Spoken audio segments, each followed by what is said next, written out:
ખાઈ પીને ગાંઠિયા ને ભજીયા, ના, એવું નથી ભાઈ.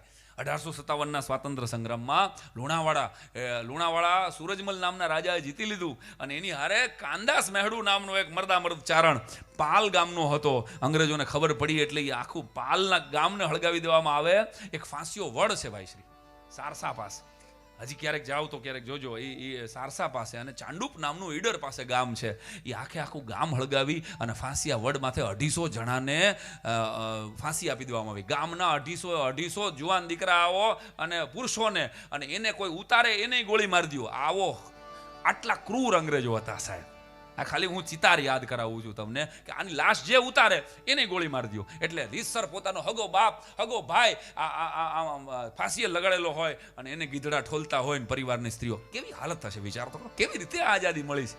આનો ખાલી યાદ કરાવી દઉં તમને. આણંદની અંદર ખાનપુર ગામ અને મુખી જીવાભાઈ ઠાકોર અને એ ગરબડદાસ પટેલ નામનો 26 વર્ષનો જુવાનીઓ, જેના લગ્નને 2 દિવસ થયા છે ખાલી. અને ખબર પડી કે અંગ્રેજોને બંદૂક તો નથી આપણી પાસે, દારૂ ગોળો તો નથી આપણે, અને પોગાહે કેમ તો કે આને છે ને હેરાન કરો. એટલે અંગ્રેજોના લશ્કરના ઘોડાના પૂંછડા કાપી આવે સાહેબ, અને એને ધબધબાટી બોલાવી. ગરબડદાસ પટેલ ને જીવાભાઈ ઠાકોરને ફાંસી આપવામાં આવે ખાનપુરમાંથી, અને ગરબડદાસ પટેલને ભાઈશ્રી આંદોમાન નિકોબાર જેલમાં મોકલવામાં આવે. ગુજરાતમાંથી 1857ના સ્વાતંત્ર્ય સંગ્રામમાં પહેલો ધ્વજધારી એટલે ગરબડદાસ પટેલ, આણંદ.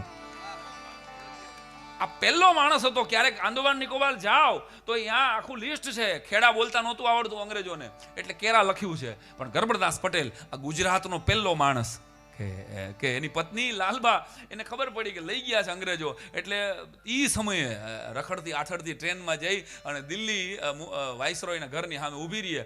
અઠવાડિયું ઊભી રહી અને પૂછો કે શું કામ અહીં ઊભી છે, ભિખારણ જેવી તો લાગતી નથી, આ તો હારા ઘરની બાઈ છે. એટલે ગુજરાતી કોઈ માણસે એને ટ્રાન્સલેટ કરીને પૂછ્યું શું કામ આવ્યો છો, મારા પતિને લઈ ગયા છે.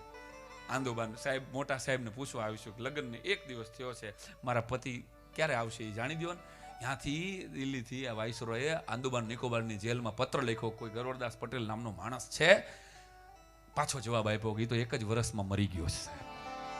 એનો એક ફોટો નથી સરકાર પાસે ક્યાંય સાહેબ. આપણે ખરેખર આપણા વારસાના વારસદારો નથી. આપણે સાચું કહું ને તો આવી બધી બાબતોમાં વિસ્મૃતિના વારસદારો છે સાહેબ. વિસ્મૃતિના વાર આપણને એની કિંમત નથી સાહેબ. આહા, એટલે આણંદનો એ ગરબડદાસ પટેલને યાદ કરું છું. આ બાજુ ઓખો, એ તો સૌથી નોખો. ઓખાના માણસો, દ્વારિકાના માણસો જેની હારે શ્રદ્ધા જોડાયેલી છે આપણી બધાની, એ કાળિયા ઠાકર હારે અમારો રાજા એક રણછોડ, બીજો કોઈ અમારો રાજા નહીં. ભલા માણસ, દ્વારિકાનો રાજા બીજો કોઈ ન હોય. અનમૂળું માણેક અને જોધો માણેક અંગ્રેજોની સામે લડાઈ લડે. હેબટ અને લટુર નામના 2